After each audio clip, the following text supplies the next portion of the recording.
Rain hammered Ridgemont Avenue. A sedan sat dead on the shoulder, hazard lights fading. Inside, a woman dialed roadside assistance for the third time. No answer. A man in a soaked hoodie stopped. No words. He popped the hood and his hands moved with a precision that didn't match his torn sleeves or the grocery bag at his feet. From a nearby stoop, his daughter called, "Don't worry, ma'am. My dad can fix anything." 10 minutes later, the engine roared back.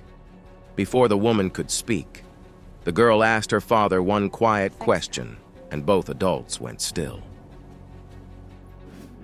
The apartment smelled like butter and toast at 6:45 in the morning. Daniel stood at the stove in a kitchen that could barely fit two people flipping eggs with a spatula missing half its handle. The countertop was chipped in 3 places. The faucet dripped every 9 seconds he had counted once out of habit, and the refrigerator hummed a tone slightly flat of middle C. But everything was clean. The dish rack held exactly 4 plates, 2 mugs, and 2 forks, all dry, all aligned. He slid the eggs onto a plate and reached for the bread. With a paring knife, he cut the toast into the shape of a star. Not perfect, not symmetrical, but close enough that a 7-year-old would gasp like she did every single morning. "Dad, you made it pointy again." Rosie climbed onto her chair, bare feet swinging above the floor. She picked up the star toast and held it against the window where early light pushed through the blinds. "This one has 6 points. Yesterday had 5. Daniel set a glass of milk beside her plate. "Yesterday I was in a hurry." Rosie bit off one of the points and opened the book resting on the table. It was too advanced for most second graders, a chapter book about ocean animals.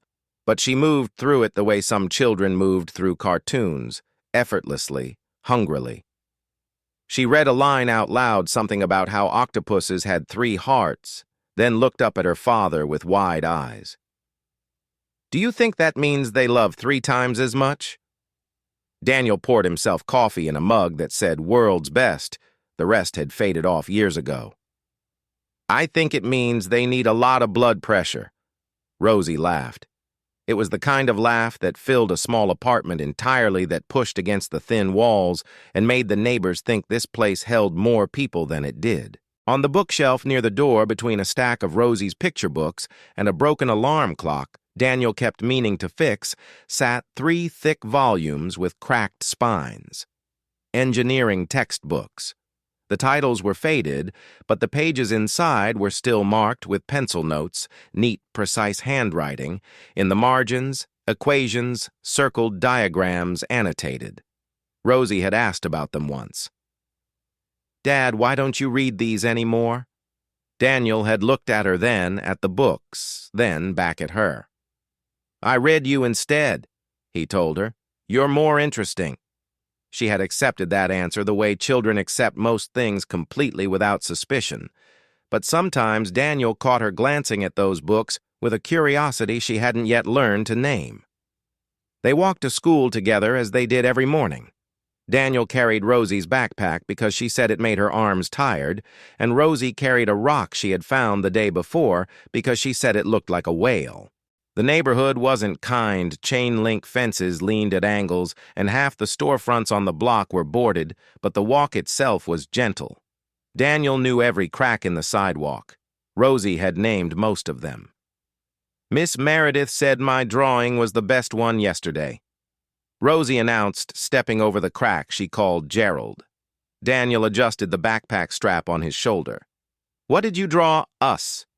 Rosie pointed ahead as if the drawing were floating in the air before them. "You and me, standing in front of a car. I wrote at the bottom, 'My dad can fix anything.'" Something moved behind Daniel's eyes. Not sadness, not quite pride. Something in between that he had never figured out a word for. He squeezed her hand once and kept walking. At Westbrook Elementary, the final bell had rung 20 minutes ago, and the hallways held that particular quiet that only empty schools could produce, sneakers squeaking somewhere distant, a door closing on its hydraulic arm. Meredith Collins sat at her desk, grading papers, her auburn hair still pinned in the twist she wore during class. She taught 2nd grade. She was good at it, patient in the way that required effort rather than nature organized in a way that other teachers admired and occasionally resented. She reached for the stack of drawings from art period and began sorting them into folders. Halfway through, her hand stopped. Rosie's drawing. Two figures, one tall and one small, standing beside a car with an open hood. The tall figure's hands were inside the engine. The small figure was smiling. Underneath, in careful, uneven letters, "My dad can fix anything." Meredith studied it longer than necessary. She had met Daniel twice, both times at drop-off, both times briefly. A quiet man. Polite. He wore the same hoodie each time, the gray one with fraying cuffs. He never lingered the way other parents did, never struck up conversation. He walked Rosie to the door, crouched to her level, said something that always made the girl laugh, and left. "It's sweet, isn't it?" Linda Torres, the third-grade teacher, leaned against the doorframe with a coffee mug. She nodded toward the drawing. "That little girl worships him." Meredith placed the drawing on top of the stack. "She's very attached." Linda sipped her coffee. "Single dad, right? I heard he does car repairs out of his garage. Must be tough." Her voice carried that particular softness people used when they meant poor thing, but knew better than to say it aloud. Meredith nodded. She didn't add anything, but somewhere beneath her professional composure, she filed the same assumption Linda had just voiced and didn't notice she was doing it. By the time Meredith left the building, the sky had turned the color of a bruise. She pulled out of the parking lot and made it 6 blocks before the engine coughed. Then it coughed again. A metallic grinding sound rose from under the hood, high-pitched wrong, and the dashboard lit up like a pinball machine. The car lurched once and died in the middle of Ridgemont Avenue. She guided it to the shoulder on momentum alone, threw it into park, and pressed her forehead against the steering wheel. 3 calls to roadside assistance. 3 times the line rang and delivered her to a recording that apologized for high call volume. She tried her sister. Voicemail. She tried 2 friends. One didn't pick up. The other was 40 minutes away and couldn't leave work. Rain began. Not gradually, all at once, like someone had turned a faucet in the sky. It hammered the roof, streamed down the windshield in sheets so thick the streetlights became smears of orange. Meredith sat in her car on Ridgemont Avenue in a neighborhood she drove through but had never stopped in and watched the water rise along the curb. A figure appeared at the edge of her passenger window.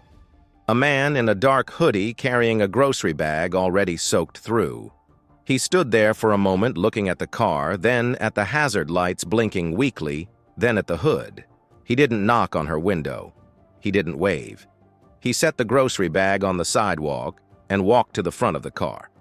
Meredith's hand tightened around her phone. Then a small voice cut through the rain. "Miss Meredith." "That's my dad. He can help." Rosie sat on the covered stoop of the apartment building across the street, her legs swinging over the edge, a book open on her lap, despite the noise of the storm. She waved with her whole arm. Meredith lowered the window 2 inches. Rain spattered her sleeve. The man Daniel was already lifting the hood, one hand bracing it against the wind. He leaned in, turned his head sideways, listening. His fingers moved along the engine the way a doctor's might move along a patient's spine, methodical, searching, certain. He found the serpentine belt first, slipped off its track. Then he traced the battery cables and stopped at the terminal corroded green-white crust, eating into the connector. He reached into the grocery bag without looking and pulled out a small paring knife, the same kind he used for Rosie's star toast. He scraped the corrosion off the terminal with short, exact strokes, metal on metal, until the connector shone clean. Then he repositioned the belt, checked the tension with his thumb, and stepped back. "Try it now." His voice was low, steady, nearly lost in the rain. Meredith turned the key. The engine caught immediately, steady and smooth, as if nothing had ever been wrong. She looked up at him through the windshield. He was already closing the hood, rain pouring down his face, his hoodie plastered to his shoulders. He picked up the grocery bag, half the contents probably ruined, and turned toward the stoop where Rosie waited.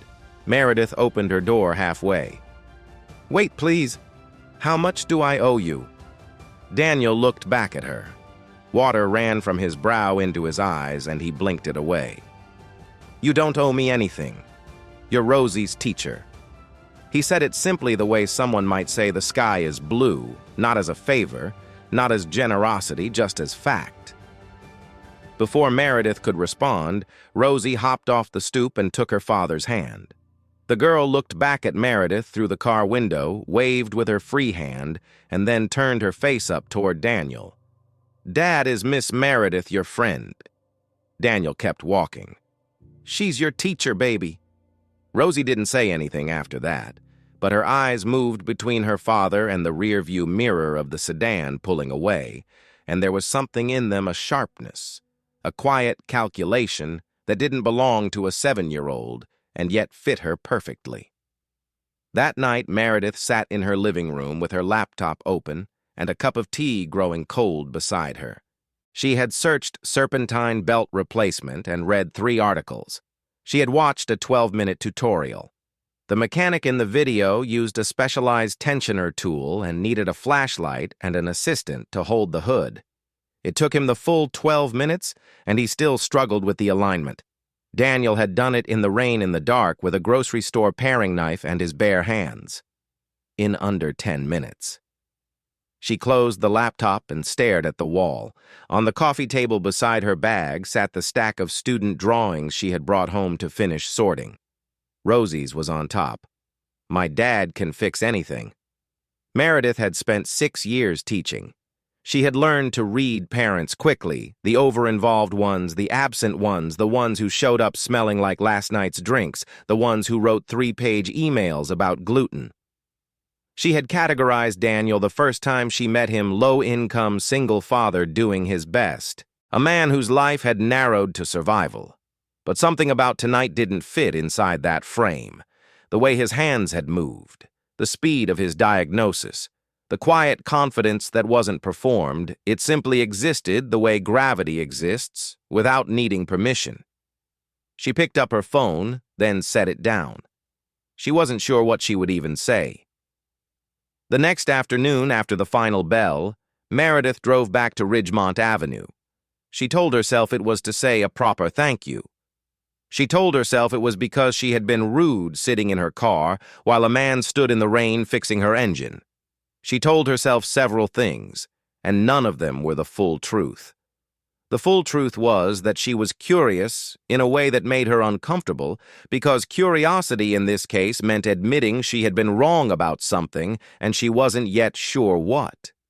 She found the garage 3 blocks from where her car had broken down. It was a converted carport attached to the side of an old brick building wide enough for one vehicle and not much else. A hand-painted sign hung above the entrance on a piece of plywood, "Daniel's We Fix What Others Won't." The lettering was neat. Someone had taken time with it. Meredith pulled to the curb and sat in her car for a full minute before stepping out. She wasn't sure what she expected. She wasn't sure what she was doing here at all. But she got out, crossed the street, and walked toward the open garage door toward the sound of a wrench turning and a radio playing something low and quiet she couldn't name. The garage was smaller than Meredith had imagined, barely wide enough to fit a single car with room to walk around it. But what struck her first was not the size. It was the order. Every tool hung on a pegboard along the back wall, arranged by type and then by size wrenches, descending left to right, screwdrivers grouped by head pliers in a neat row like soldiers standing at attention. A workbench ran along one side, its surface worn but scrubbed clean, and above it sat a whiteboard covered in handwriting. She recognized immediately the same neat, precise print she had seen on Rosie's permission slips. Customer names, dates, technical notes written in shorthand that meant nothing to her but clearly meant everything to the man who wrote them. Daniel was kneeling beside an old Buick with its front wheel removed, his hands black with grease up to the wrists. A woman in her 70s stood nearby in a housecoat and slippers, arms folded, watching him work with the comfortable patience of someone who had watched him do this many times before. "I'm putting in a new caliper," Daniel said without looking up. "The old one was leaking. You've been driving on it like that for a while, Mrs. Patterson." The old woman. Mrs. Patterson waved a hand dismissively. It stopped when it needed to stop. That's good enough for me. Daniel glanced up at her with the faintest trace of a smile. That's not how breaks work. Mrs. Patterson set a foil-covered plate on the workbench. You never let me pay, so at least eat. There's cornbread and stew, enough for Rosie, too. Daniel wiped his forearm across his brow, leaving a dark streak above his eyebrow. Thank you, ma'am. Meredith stood at the edge of the garage entrance, unsure whether to step in or wait. She had rehearsed something on the drive over a simple thank you, maybe an offer to pay for his time, but the speech dissolved the moment she saw this place.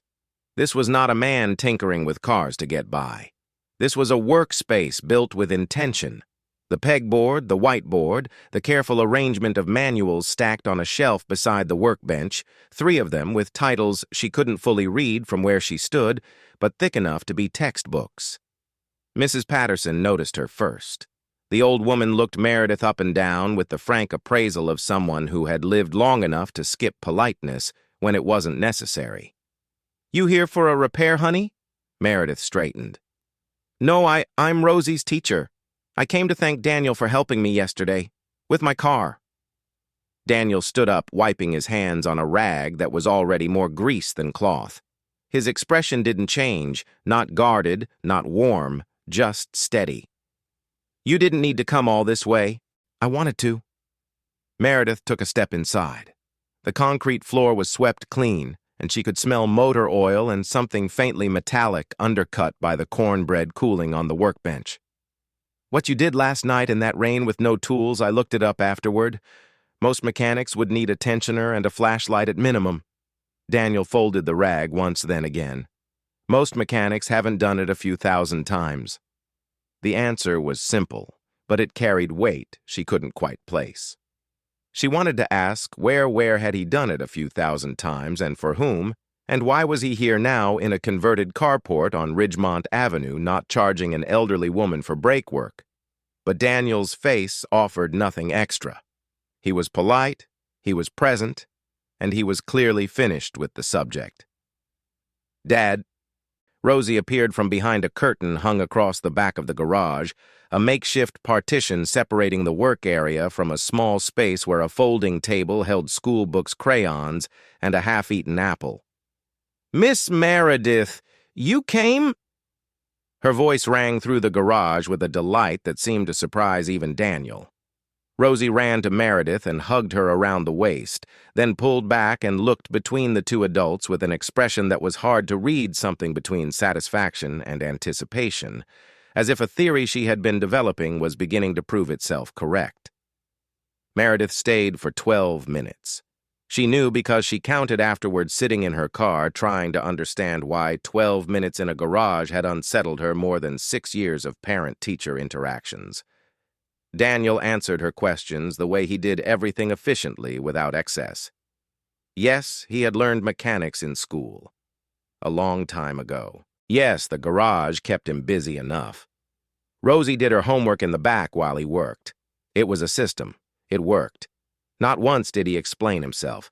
Not once did he offer the kind of background information people usually volunteer when they sense they're being assessed. No origin story, no justification, no please understand me.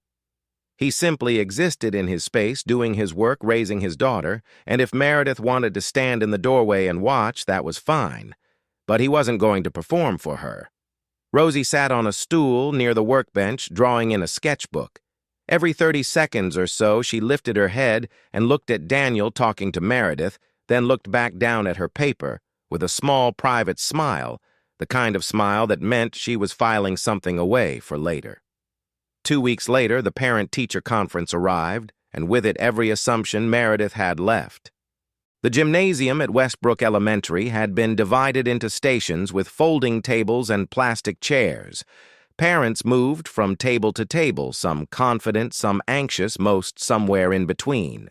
Meredith sat at her station with Rosie's portfolio, open reading assessments, math worksheets, the ocean animal report that had earned a gold star. Daniel came in wearing a button-down shirt, white pressed carefully, but not new. The collar had been turned once Meredith could see the faint stitch line where someone had repaired it by hand. His shoes were clean, but worn at the heels, the leather cracked along the left toe. He moved through the gymnasium the way he moved through most spaces, quietly close to the walls, taking up as little room as possible. He sat across from Meredith, and she walked him through Rosie's progress. Reading comprehension 2 grade levels ahead, mathematical reasoning strong particularly in pattern recognition, writing imaginative, detailed, and surprisingly structured for a 7-year-old. Daniel listened to every word. He didn't interrupt, didn't check his phone, didn't glance around the room the way some parents did when they felt out of place. His eyes stayed on the papers Meredith showed him, and when she described Rosie's reading scores, something shifted in his face, a brightness that came from somewhere deep and private, the kind of pride that had nothing to do with vanity and everything to do with purpose. "She reads to me every night," he said, "has since she was 5. She picks the book I listen." Meredith smiled. That explains a lot, actually. At the next table, a man named Greg Harmon, father of a boy in Meredith's class and a mechanical engineer at a defense contractor downtown, was speaking with Linda Torres about the school's new STEM initiative. His voice carried the way confident voices do in open rooms, and fragments of his conversation drifted to Meredith's station, load-bearing ratios, material stress tests, structural failure points in the bridge-building project the upper grades were piloting. Daniel's head turned slightly, not toward Greg, but toward the words themselves the way a musician's head might turn toward a melody heard through a wall. Greg said something about cantilever spans and composite reinforcement, and Daniel, without seeming to realize he was speaking aloud, said quietly, almost to himself, "You'd want to offset the load distribution if you're using balsa wood at that scale. The grain splits under lateral stress above 45 degrees. Greg Harmon stopped mid-sentence. He turned in his chair and looked at Daniel with the sudden attention of a man who had just heard his own language spoken by a stranger. "Are you in the field?" Daniel blinked as if waking from something. He looked at Greg, then at Meredith, then back at his hands, resting flat on the table. "I was," he said. "Not anymore." Greg waited for more. Daniel offered nothing. After a moment, Greg nodded slowly, the way people nod when they recognize something they don't fully understand, and turned back to Linda. Meredith watched Daniel's face. It hadn't changed, not embarrassment, not regret, not longing. Just a door that had opened for half a second and closed again gently without slamming. She didn't ask him about it that night. She didn't ask him the next time she saw him at drop-off either. But 3 days later, when she stopped by the garage under the pretense of a noise, her car was making a noise she wasn't entirely sure existed. Mrs. Patterson was there again, sitting in a lawn chair near the entrance, peeling an orange and watching the street. Daniel was underneath a truck on a creeper, only his legs visible. Rosie was at her usual spot behind the curtain, humming something tuneless and content. Meredith sat in the lawn chair beside Mrs. Patterson, and the old woman looked at her sideways with the knowing expression of someone who had seen this particular scene before, not this exact scene, but its shape, its direction. "He was an engineer, you know," Mrs. Patterson said, as if continuing a conversation they had already started. "Mechanical. Worked for one of those big firms downtown, the kind with glass doors and people in ties." Meredith kept her eyes on the legs under the truck. "What happened? His wife." Mrs. Patterson separated an orange segment and offered it to Meredith, who took it without thinking. "Lydia. Cancer took her when Rosie was barely 2. After that, he couldn't do both. The job wanted 60 hours a week, and there was nobody to watch the baby. No family close by. No money for full-time childcare. So he chose." The word sat between them, solid and immovable. Chose. "He never complains." Mrs. Patterson continued, her voice matter-of-fact, without sentimentality. "Not once. Not about the money, not about the hours, not about any of it. He just gets up, fixes what needs fixing, and makes sure that girl has everything she needs. She ate another segment. Most men I've known would have crumbled, or gotten angry. He did neither. Meredith sat with that for a long time after Mrs. Patterson left. She sat with it while Daniel rolled out from under the truck and stood up, stretching his back with a wince he tried to hide. She sat with it while Rosie came out from behind the curtain and showed her father a drawing of a whale. "Because I found another whale rock today, Dad." And Daniel looked at it with the same focused attention he gave to engines and engineering and everything else he touched. She sat with it, and something rearranged itself inside her. Not suddenly, not dramatically. More like a piece of furniture being moved in a room she thought she knew, the same room, the same walls, but the light fell differently now, and she could see corners she had missed. She had pitied him. She hadn't meant to, hadn't wanted to, but she had. The assumption had been there from the first day, a man limited by his circumstances, doing his best within a small life. But Daniel hadn't been limited by anything. He had measured the full weight of his situation, made a decision, and carried it without bending. The garage wasn't a consolation prize. It was a choice. And the difference between those two things was everything. After that, Meredith's visits lost their pretense. She stopped inventing car noises. She came because she wanted to, and Daniel, though he never said so, began expecting her. The signs were small. A second lawn chair appeared near the entrance. The radio volume lowered when her car pulled up. Once she arrived and found a paper cup of coffee from the gas station sitting on the workbench with a napkin folded beside it, and Daniel said only, "It's black. I didn't know what you take." One afternoon, she watched him teach Rosie how to use a socket wrench. He knelt beside her, guided her hands around the handle, and explained why the ratchet mechanism worked not in simplified talk down to a child language, but in real terms with real vocabulary, trusting her to keep up. And Rosie did keep up, asking questions that made Meredith, a woman with a master's degree in education, realize that this man was not just fixing cars. He was teaching his daughter how the world was built.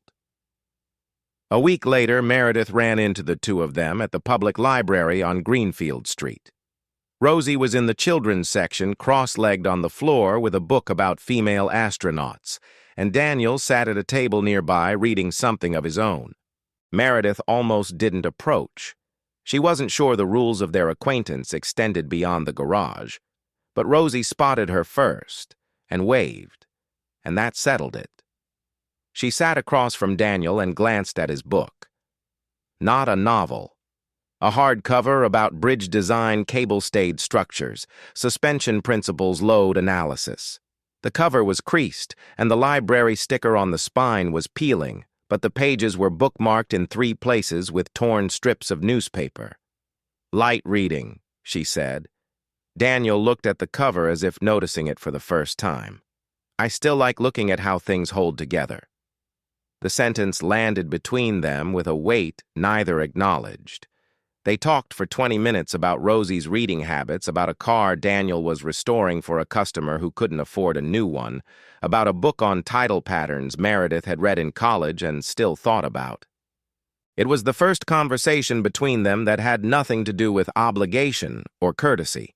It was just two people talking because they wanted to, and when it ended, Daniel didn't stand up immediately.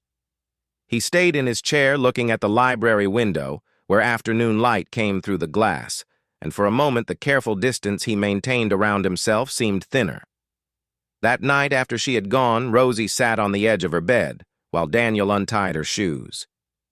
"Dad, why do you smile more now?" Daniel looked up. "Do I?" Rosie nodded, certain. "Yeah. Since Miss Meredith started coming to the garage." Daniel pulled off her left shoe and set it beside the right one, both aligned perfectly the way everything in their apartment was aligned. He didn't answer, but he didn't deny it either. And Rosie, who noticed everything, who had been watching and waiting and filing things away since the night of the rainstorm, accepted his silence the way she accepted most truths, quietly, completely, and with a plan already forming behind her eyes. 3 days later, on a Thursday afternoon, Meredith came to the garage to drop off a folder of worksheets Rosie had left in the classroom. A practical reason. A real one this time.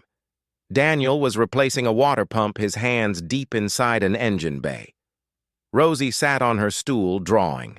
The radio played something soft, a jazz station that came in full of static, but still recognizable. The garage smelled like oil and warm metal, and the lavender dryer sheet Rosie had taped to the wall because she said the garage needed something pretty. Meredith handed Daniel the folder, and he set it on the workbench with a nod of thanks. She sat in the lawn chair. They talked about nothing in particular. The weather turning warmer, a pothole on Ridgemont, the city still hadn't fixed whether Rosie would be interested in the summer reading program at the library. Then Rosie set down her crayon. She looked at her father. She looked at Meredith. And she asked in a voice as calm and clear as if she were asking what was for dinner, "Dad, what do you think of Miss Meredith?" The wrench in Daniel's hand stopped turning. Meredith's sentence, something about library hours, dissolved mid-word. The radio played on a trumpet solo, climbing through static, and for 3 full seconds, the only sound in the garage was music and rain beginning to tap against the roof outside. Rosie looked between them, genuinely puzzled by the sudden stillness. To her, this was not a loaded question. It was the most obvious question in the world, and she had simply gotten tired of waiting for someone to ask it. Daniel set the wrench down on the edge of the engine bay. He looked at his daughter, her wide, expectant eyes, her crayon still in her hand, and he understood something with perfect clarity. He could not give her the same answer he had given on the night of the rainstorm. "She's your teacher, baby." Rosie would hear the deflection this time. She would know. He wiped his hands on the rag hanging from his belt loop.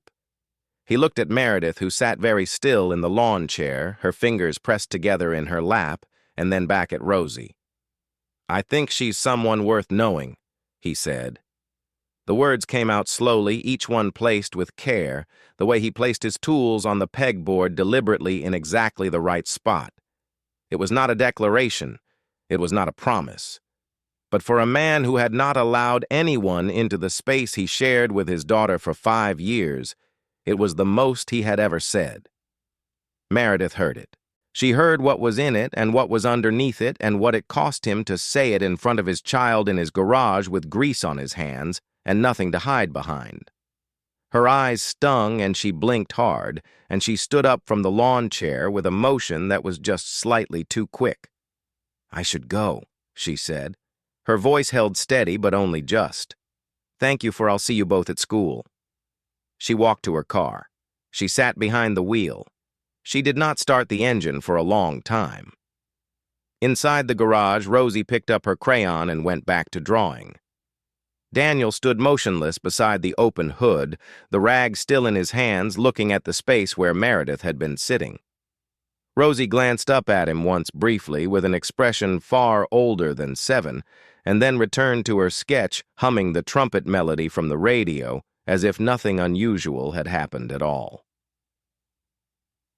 Meredith did not come to the garage the next day, or the day after that.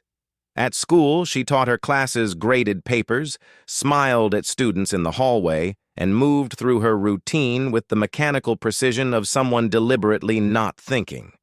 She drove home on a different route, not past Ridgemont Avenue, not past the brick building with the hand-painted sign, not past any of it. On the 3rd night, she sat at her kitchen table with a stack of student work and a pen she kept clicking without writing. Rosie's latest assignment was near the bottom of the pile, a drawing prompt, "My favorite place." Meredith pulled it out and laid it flat under the lamp. 3 figures, one tall one, small one medium height. The tall one had dark skin and was holding a wrench. The small one had pigtails and was holding a book. The medium one had reddish-brown hair colored in with a crayon pressed hard enough to leave grooves in the paper and was holding a cup. All 3 stood inside a rectangle with a triangle on top, a garage. Above it, in Rosie's careful, uneven letters, "My favorite place." Meredith set the drawing down and pressed her palms flat on the table. She stared at it for a long time. The question she had been circling for days, the one she hadn't been able to face in her car outside the garage, or on her alternate route home, or in the clicking of her pen, finally landed. Do I feel sorry for him, or do I feel something else? She thought about the night of the rainstorm, the hands moving in the dark, the voice that said, "You don't owe me anything. You're Rosie's teacher," as if that explained everything, as if kindness required no transaction. She thought about the pegboard and the garage tools arranged with the care of someone who respected precision. The bridge design book at the library bookmarked in 3 places. I still like looking at how things hold together. The white button-down at the parent conference collar turned and restitched by hand shoes, cracked but clean. The black coffee he left on the workbench with a folded napkin because he didn't know what she took. She thought about pity, and she tested the word against every memory, and it didn't fit. Not one of them. Pity required looking down, and every time she replayed those moments, she found herself looking across, or if she was honest, looking up. She didn't pity Daniel. She admired him.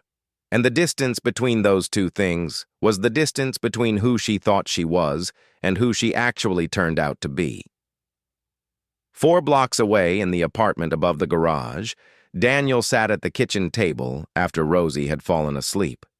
The apartment was quiet except for the refrigerator humming its slightly flat note and Rosie's breathing drifting from the bedroom deep and even. On the shelf beside the engineering textbooks, tucked behind the broken alarm clock he still hadn't fixed, stood a photograph in a wooden frame. Lydia.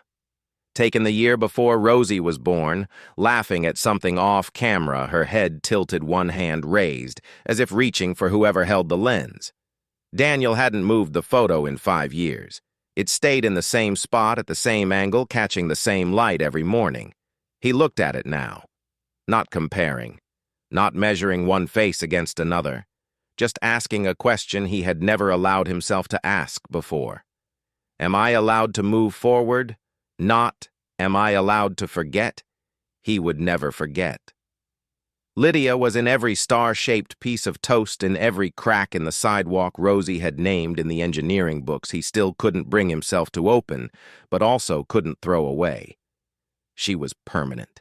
She was built into the foundation, but foundations were meant to hold things up, not to keep them buried. He turned off the kitchen light and stood in the dark for a moment, listening to his daughter breathe, and something that had been locked for a very long time shifted, not open, not yet, but loose, like a bolt that had rusted in place, finally giving a quarter turn. On a Monday afternoon, 5 days after the question in the garage, Meredith pulled onto Ridgemont Avenue. No invented car noise, no forgotten worksheets.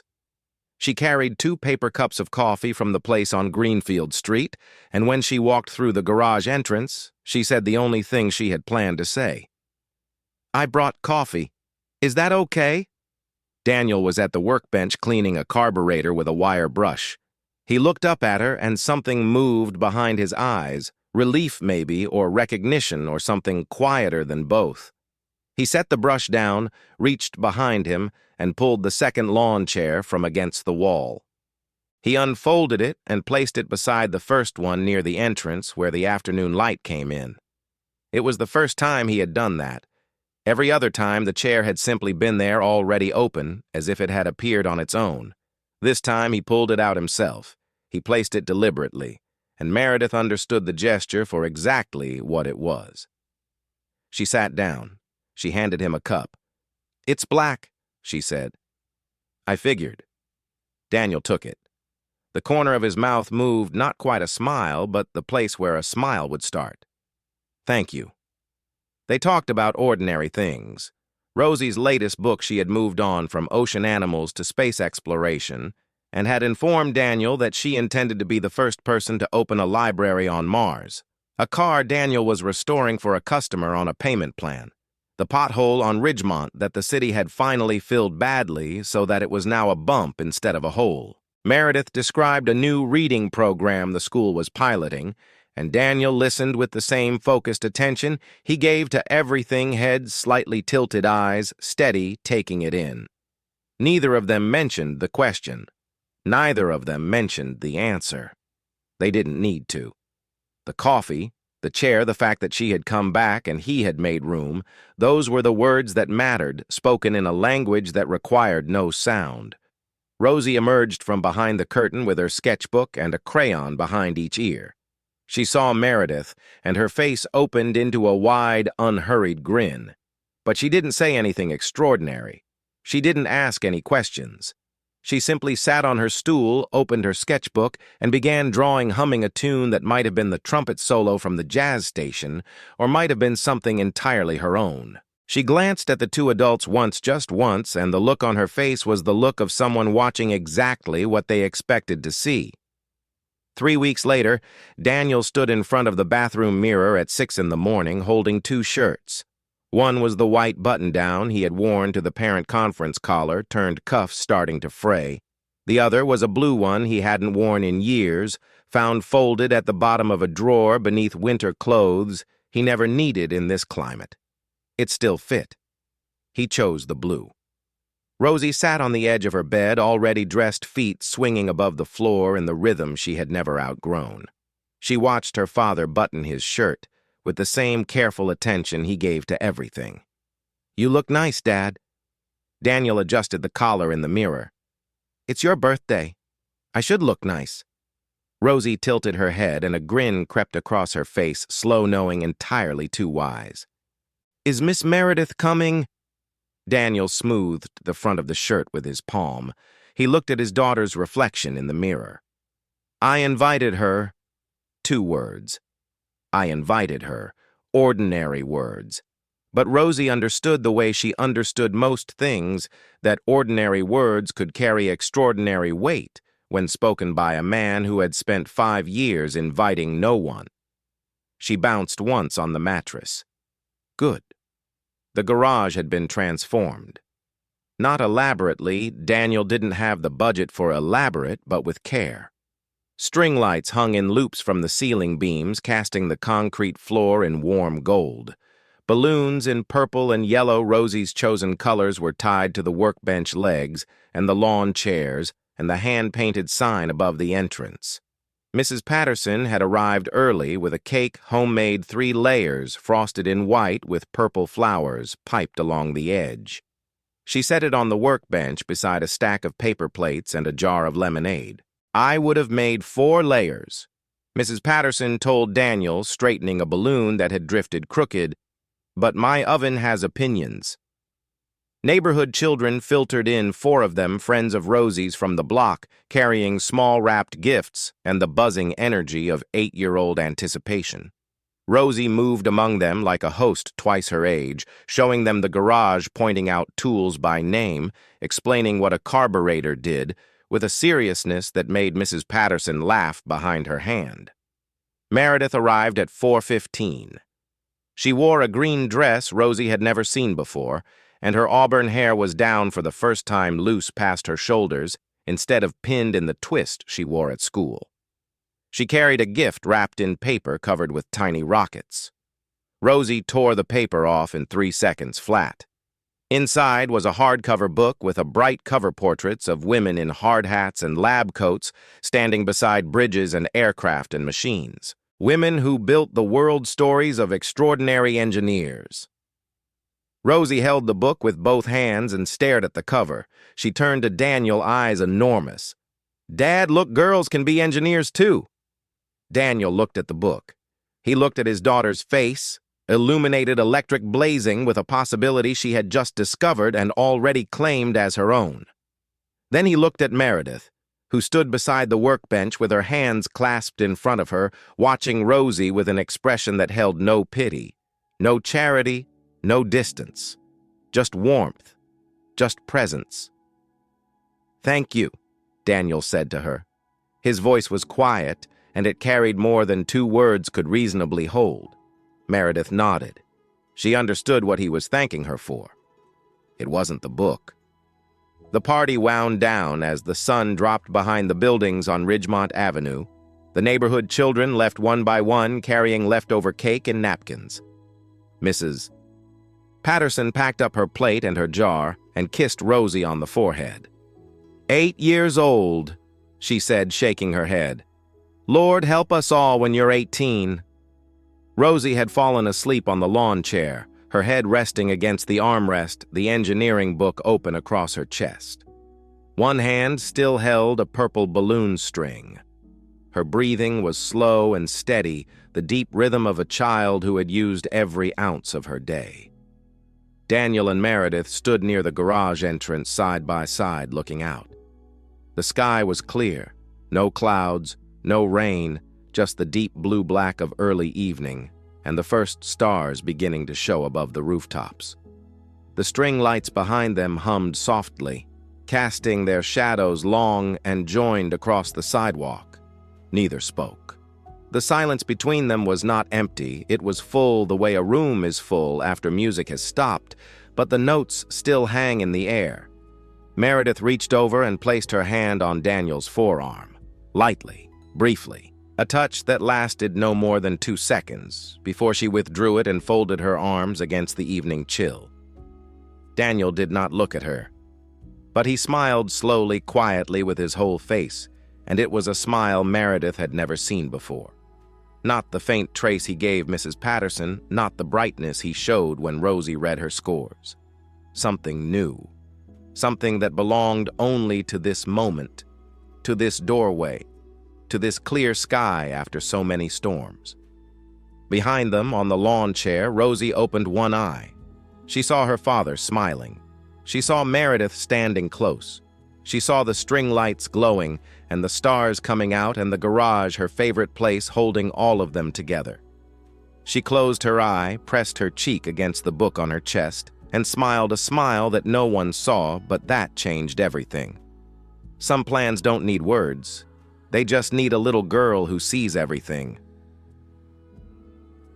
You know, Daniel never asked anyone to see him differently. He never explained his past, never defended his choices, never asked for sympathy. He just showed up every single day for the people who mattered. And sometimes that's the most powerful thing a person can do. If this story stayed with you even just for a moment, if it made you think about someone in your life who deserves to be seen for who they really are, I'd love to hear about it. Drop a comment below. Tell me about the Daniel in your life, or the Rosie. Or maybe you're the one who, like Meredith, realized you'd been looking at someone the wrong way all along. And if you haven't already, hit that subscribe button and the bell so you don't miss the next story. We put our hearts into every single one of these, and knowing you're here listening, sharing, that's what keeps us going. Thank you for being here. I'll see you in the next one.